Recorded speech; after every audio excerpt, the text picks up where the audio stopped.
we build an AI that knows the law, then there's opportunities that we can't even imagine for what we will build for law firms and within the legal industry more generally. I'm Jake Aaron Villarreal, born and raised in Silicon Valley, and here to take you behind the scenes to share what it's like to be a startup founder, the journey they're on, the problems they face, and the products they build in an effort to transform industries. I'm excited to have with us today Mark Doble, co-founder and CEO of Alexi, an AI company in the legal space. Mark, welcome to the show. Thanks for having me. Great. A little bit more about Mark. He graduated from law school at Queen's University in Kingston, Canada, and after a year working in a law firm, he quit to start Alexi. As a software developer, Mark saw the rate of improvement in AI and was convinced of the tremendous value it could bring in the legal industry. I guess before we jump in here, Mark, we know you're in Canada. Whereabouts are you dialing in from? Yeah, in Toronto. Yeah, right in our office, right downtown. When I started this podcast, I had this vision to go behind the scenes to share what it's like to be a startup founder in Silicon Valley, where I'm born and raised. And weekly, we dive deep in the trenches to find the wins, the losses, and the lessons learned, with the hopes that it helps you run a better startup. But here's the thing. If you've gotten any value out of these conversations or been inspired at all, hit the subscribe button. And I get it. Your podcast feed's probably overflowing. But to stay up to date with what's going on in Silicon Valley, stick with us. Because at the end of the day, we're all just trying to build something that matters. And we're better when we do it together. So hit that subscribe button and follow us wherever you find your podcasts. Now, let's get back to the show. Very cool. We know there's a lot of publicity around AI coming out of Toronto and Canada just in general. So I love the fact that you're taking the benefits of AI and embedding it into a business that's really, really growing. So we'll talk a little bit about your company here in a minute. But before we do that, give us a little background of you, your origin story of how you got into technology, and more importantly, how'd you get into the startup world? Sure. Yeah, I think it happened. Well, I guess it depends on how far back you want to go. My parents have been entrepreneurs, and so I think there's definitely something kind of in how I was brought up. And but really, during law school, early in law school, prior to law school, I was getting into software in a big way. Just the power that you had in writing code and being able to build things and provide value was super exciting to me. And then also with AI, some of the earliest large language models that were coming out, it was just incredible to me what you could do and what was clear you could do in the future and how fast things were improving. And that was super exciting. And then when I was looking at artificial intelligence through the context of the law and things that we were reading during law school, debating during law school, was combining these two things together into these very exciting concepts and building products and value for customers, for law firms, was something that just really drove me to start the company. Yeah. Well, it's a big transition going from, spending a lot of time studying to get into law school, to pass the bar, to start studying, working in the industry, and then quitting. What really was the ultimate kind of flag that said, you know what, it's time for me to kind of move on from law, but really help the industry? Walk us through that a little bit, because I know there's a lot of people that look to transition from one industry to another, or maybe be an entrepreneur at some point, but things have to line up for that to happen. Walk us through that a little bit. Yeah, well, I think that I would say most people in law school, you start in law school with this idea of what it's like to be a lawyer. And then I think that's very quickly corrected during law school. You maybe spend a little bit of time in a law firm. And I think there's very few people going through law school, graduating from law school, for whom litigation, the practice of law, even maybe they're more business people, but there's very few that come out being like, yes, this is the work for me. And so it was pretty early in law school where I realized that there was, I wanted to do something in technology. I was very likely to start a company. That was what I wanted to do kind of early in law school. But you're right. I think there's a lot of other people for whom it's very difficult to make that transition. And it's not like it was easy for me. It's just that my very supportive wife at the time, and still am married, but my wife at the time was also very supportive of it, and that helped, and there was it was the kind of thing that I just couldn't stop thinking about this company. I couldn't sleep. I was thinking about it. Every waking moment, it seemed like I was thinking about this company and what we could do. And so it just became very clear that I had to do it.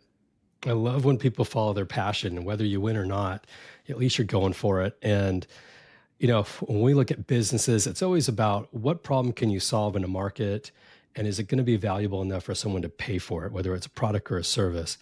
Walk us through your thoughts initially about what you wanted to try and build in Ace with Alexi. Just kind of give us the insight there of kind of where it started. What was the vision? Yeah, well, it really started around this idea that if we build an AI that knows the law, then there's opportunities that we can't even imagine for what we will build for law firms and within the legal industry more generally. And so that was with my co-founder, who's now our CTO. What we were thinking about is, yeah, let's really focus on building an AI that knows the law, and yeah, there's ways to turn this into a product and a business, and that led us into a legal research product, and in particular a product that could fully automate the production of legal research memos. These are 10 to 20 page comprehensive answers to routine and complex legal questions. And it was at the time, and still is, a really difficult technical problem to do this really well.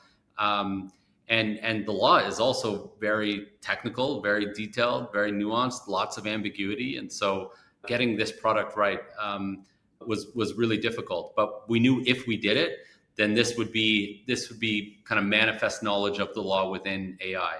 And at that point, we could then go and apply this same sort of technology to a bunch of other different applications within the legal domain. And that's that really is how it started. A lot of the details we had no idea at the beginning, and so with the improvements of these foundational models of GPT-3 and 4, soon to be 5, and these other large language models, it certainly helped us. But there's a lot of R&D still required on our side to be able to get the product to work properly. So That's great. A lot of times, even today, you can take contracts and throw it into ChatGPT, and it kind of gives you like that legal lens of, oh, maybe I should change this, or this is what this really means. And really, even without being a lawyer, you can really be, I guess, someone that can have a good use of ChatGPT.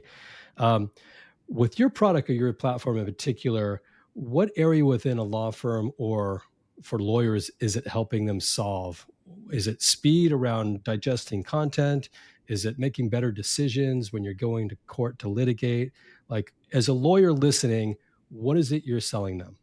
yeah, so while we started in legal research, it's really the entire litigation workflow now that we focus on. So what we did earlier this year when we were mapping out our product roadmap for the next 12 months, 18 months, we looked at every single document that gets generated or analyzed in the course of litigation, and defined document loosely. An email even can fall into this category.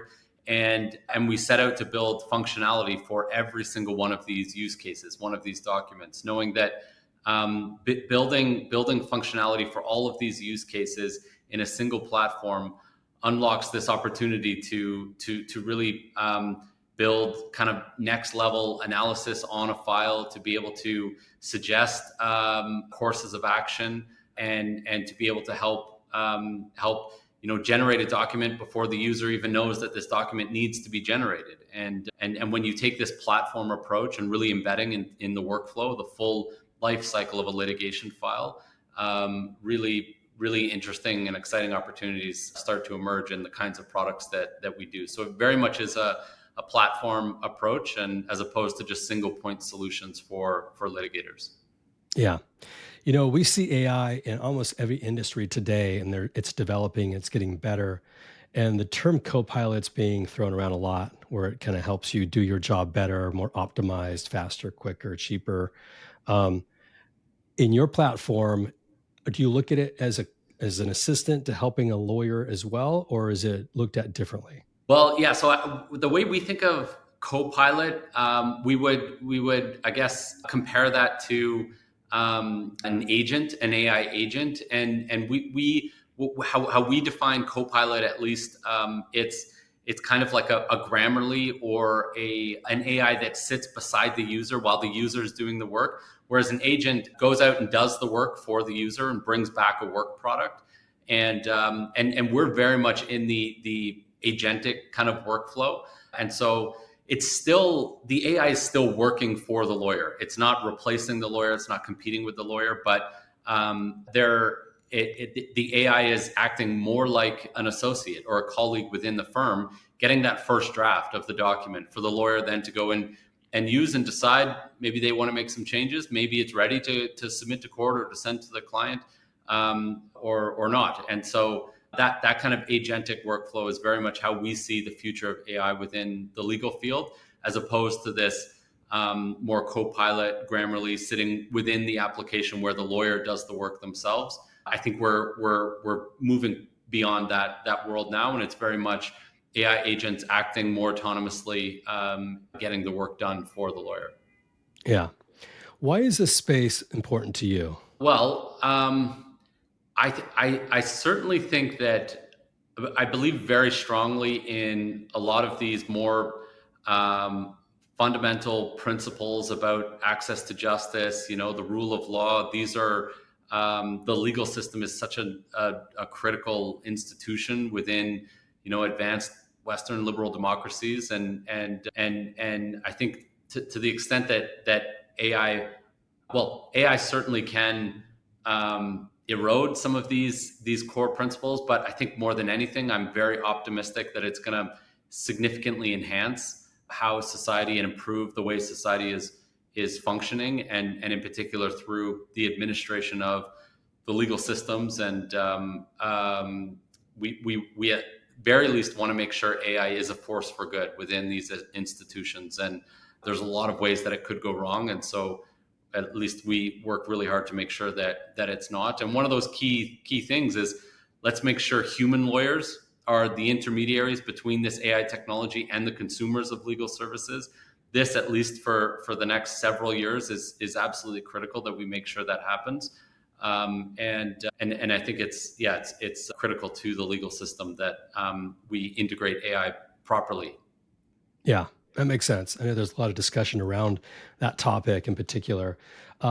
If you're a law firm or a lawyer out there listening to this, kind of visually walk us through what the platform is like. Do you log into a dashboard? Do you upload documents? Do you have certain criteria you got to put in and you get output out of it? Like, just kind of give us a simplified version of what the experience is like. Yeah, so the main user experience right now is around document generation, and in particular research memos. So it's the user would describe some fact scenario, some legal issue that their client is in. They would describe it. Our system generates legal issues, generates questions that need to be answered, legal questions. And then the user can confirm, yes, these are the right legal issues. I need to know what the law says on all of these legal issues. And then once they confirm that, then the system generates these comprehensive research memos going through case law, legislation, regulation, everything that's relevant, the sources of law that's relevant to answer the question. And unlike a ChatGPT, which just kind of gives a response from a large language model, our tool references every single point that it makes. So if it's stating that this is the law, there's always a reference for it, and it points to real, actual, authoritative sources to verify that this is true. This is what the law says. Yeah, that's great.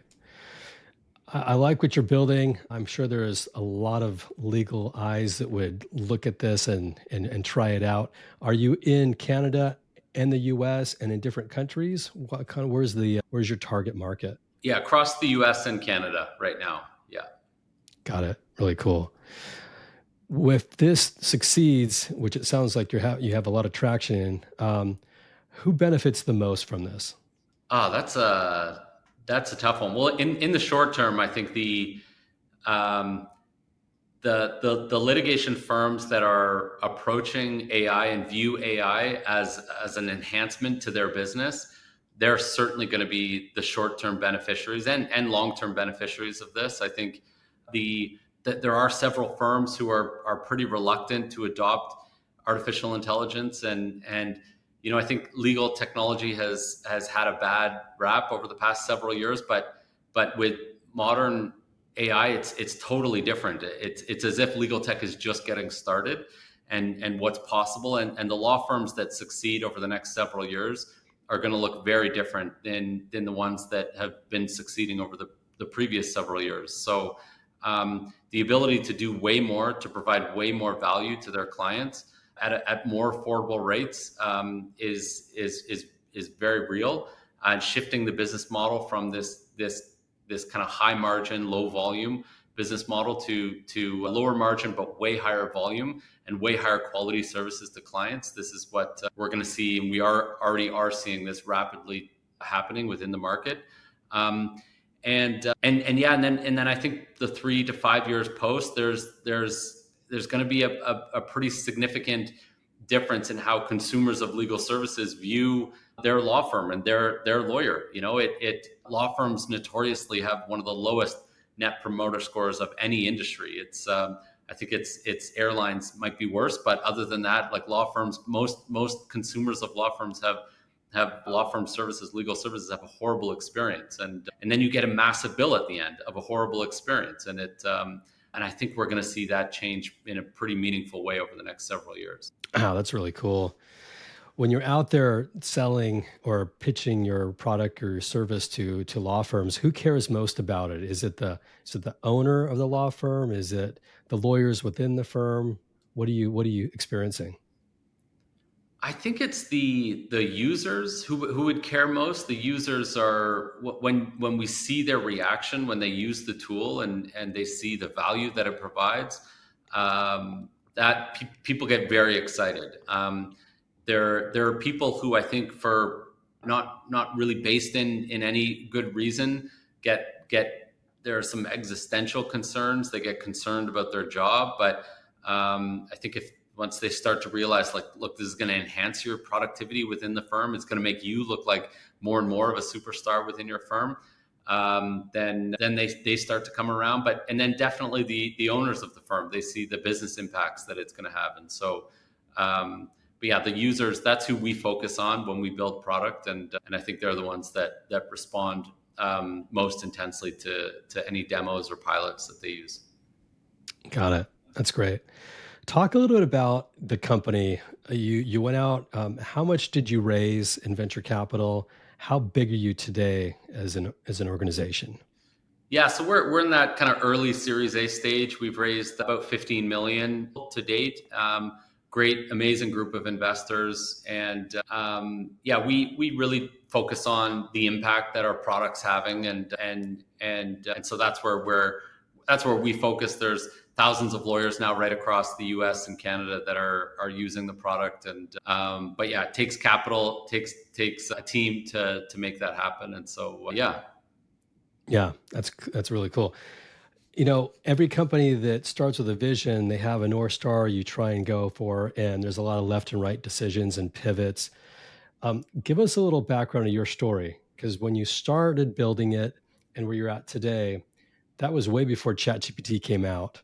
And there was this sort of influx of interest in AI over the last 18 months. It's really changed the market and helped and hurt companies in that space too. What was your experience like? Yeah, well, it was one, I think, like we saw the fairly gradual, although rapid, but consistent improvements in the performance of these foundational large language models. And so when ChatGPT came out, it wasn't a total shocker that tools like this were available, or these, just scaling these models allowed for such cool products. But it did, I believe, at least it did cross an important threshold. When people talk about the Turing test as this ultimate test for, do we have AI?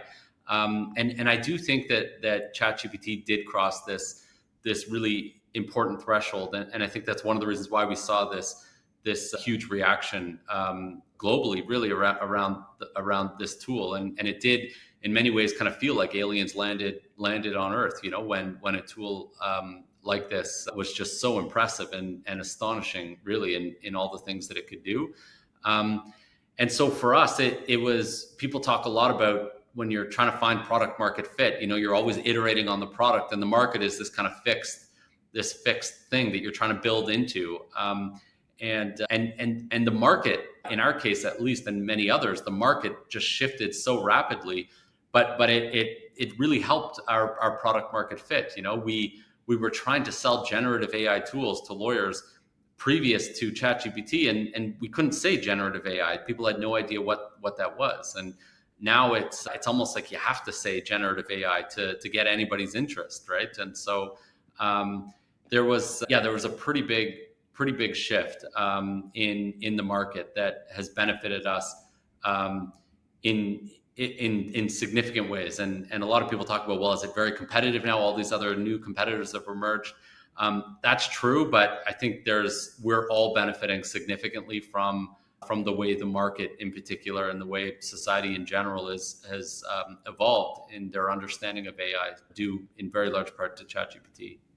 Yeah, I know we've seen a lot of benefit for AI companies that are building and growing where there just wasn't the interest. It was harder to actually open doors when you were selling your service or product, but now it's more almost a need to hear what you're doing so they can see if it's something that could be an advantage for them. What's the biggest challenge you're facing right now as a company? The biggest challenge we're facing as a company, well, we've grown in headcount. We've more than doubled in headcount over the past several months, and we're learning and figuring out how to work together as a team. And I feel really good with the team that we built, and amazing people, brilliant people working very well together. But there are some growing pains, there's communication breakdown, there's silos, and we're trying to figure out these things. But managing the growth in headcount to keep us still performing at a very high level, that's probably one of the biggest challenges right now. Yeah. Well, that's a good problem to have. It's a lot better than other problems where you're running out of money or your burn rate's too high and you can't figure out how to get out from under it. So sounds like you're in the growth mode stage, which is great. Describe maybe some of the difficult times when starting and building Alexi that you went through, because oftentimes on our show, it's really the lessons that others can take from what people have gone through that helps them accelerate their company, or just in general they can learn from. Kind of walk us through one or two issues that came up that you were able to kind of work through and learn from. Oh yeah, totally. So we're definitely on. I mean, there's a lot of really difficult work that we have to do right now, but this it feels like the high of the high. And I know we don't want to get complacent, and the best moments come after some of the most difficult moments, and probably some of the worst moments can come after some of the easiest moments. And so we got to make sure that we still, even though things are great right now and we're in a good spot, we've got to have this mindset of, if we're not 10x 100x in outcomes, things that we're building, like death is always a potential outcome, and soon. And so we always have to keep that in mind. But yeah, there's been several unbelievably difficult moments in the past and in building the company to get to where we are now. And so I mean, I remember one moment in particular, and there are several, but one in particular where it was myself and my co-founder and a couple other people it was a really tough time. We had customers giving negative feedback, and the product maybe certainly wasn't where it needed to be. And investors were not interested, and we were kind of completely running out of money, if not completely out of money. And it was like we were out of options. It felt like there was really nothing to do. And now I know mentors that I've worked with, like, there's always options. I didn't really have that mindset at the time. Maybe I did, kind of more subconsciously, but I remember in that moment, just looking up, and there was this sentiment like, okay, I guess that's it. Like, we're done. We're going to move on our way. And I remember just looking around and saying, like, I'm not giving up. Like I'm never giving up. We're going to make this work. And in that moment, the sentiment really shifted, and it was like, okay, we're going to do this. We're going to find a way, and we'll make it work. And it would have been very easy for it to just go in the opposite direction and for the company to completely end. But I think one of the big lessons from that is like, look, just the mentality of just never giving up. We'll figure it out.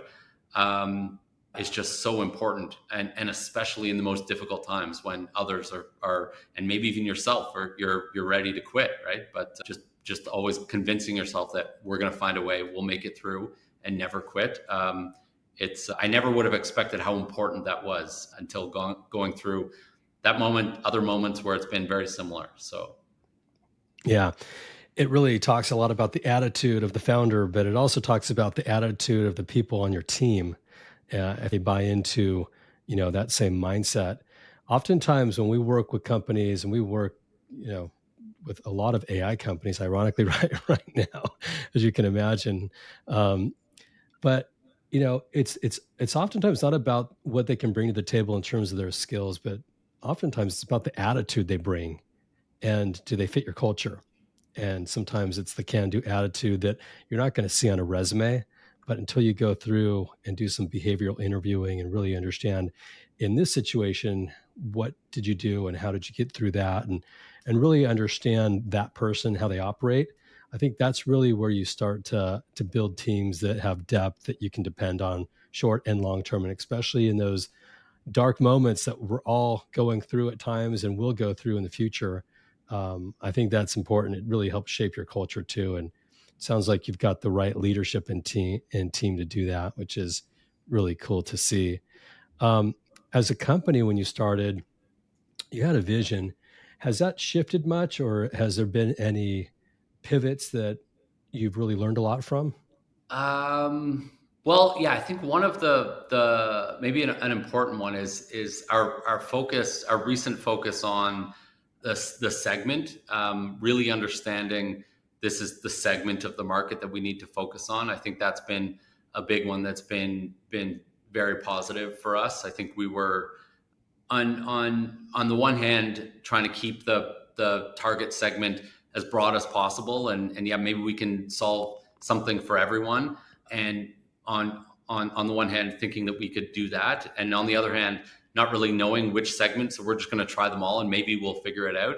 But then once we've committed to, it's just generalist litigators, that's where we're going to provide the most value right now, at least in the short term. It's also a great launching off point if there's other directions that we want to go in the future. But let's really just focus on the generalist litigator, and that carries through not just in the product, certainly in the product, but not just in the product, in the messaging, in the go to market, in how we do trials or sales, all of this stuff. It focusing on that segment makes a huge difference, and that was something we didn't do very well at all in the early days, thinking that we could make this. VCs want huge markets. Okay, we're going to say we're selling to lawyers, doing everything that they do, but it caused way more problems than just focusing with a plan to expand, but focusing narrowly. Yeah. I know we hear this a lot, that the riches are in the niches. And if you keep a focus that's more narrow, oftentimes you have that success. And maybe that is your company and your focus long term. But I like the fact that you're looking at it as a foundation to start, and you never know where it can go. I think that's really a smart way to look at it.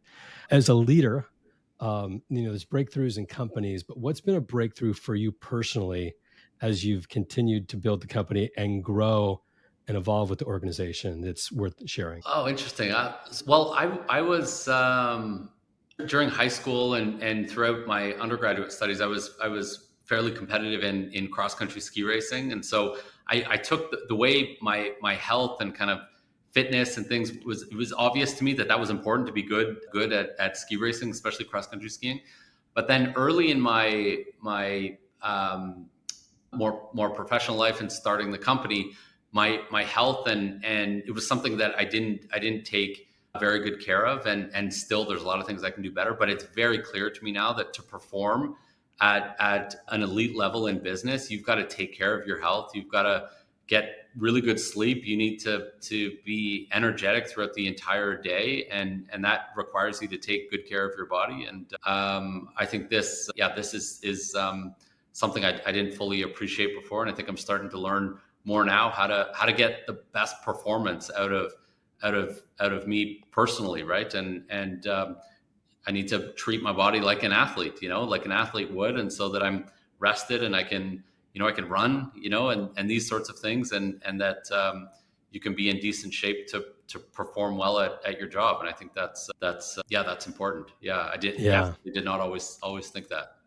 Yeah, I think that's really important, and it's a blind spot that as you're building a company, you don't think as important. It's more academic and cerebral, but physically, you need energy at different Totally. times of the day and consistently over time to really have an advantage to lead.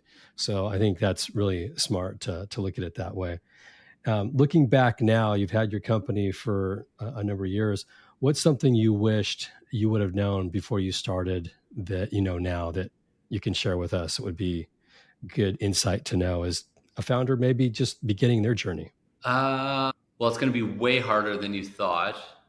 Intelligence is not the most important thing, um, nor is hard work necessarily.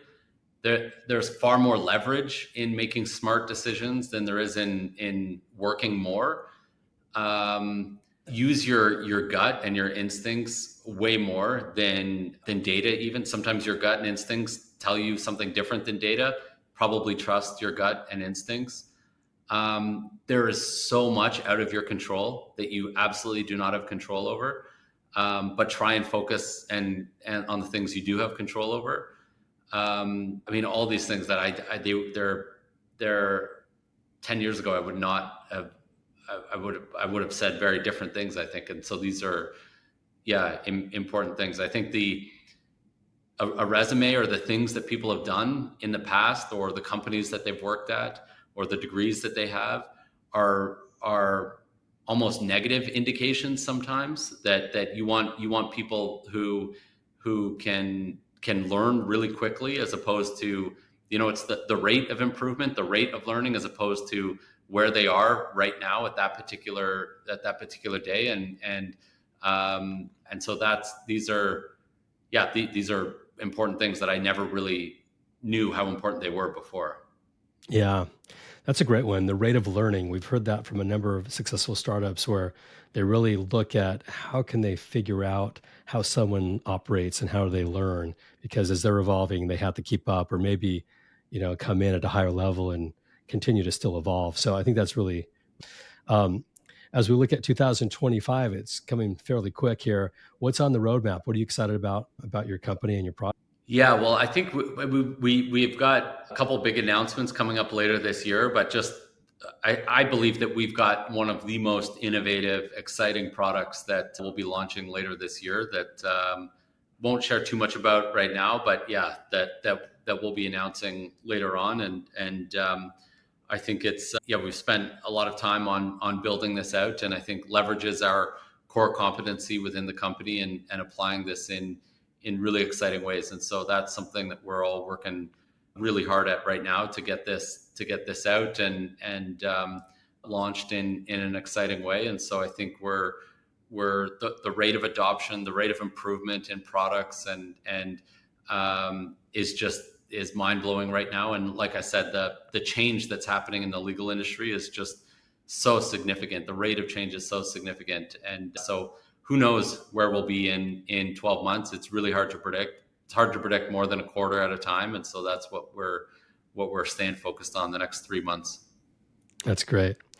Well, cool. As we wrap up here, Mark, if there's any roles that you want to share that, someone listening might want to hear and apply directly and maybe might be on the roadmap for a growth role for your company, anything worth sharing for them today?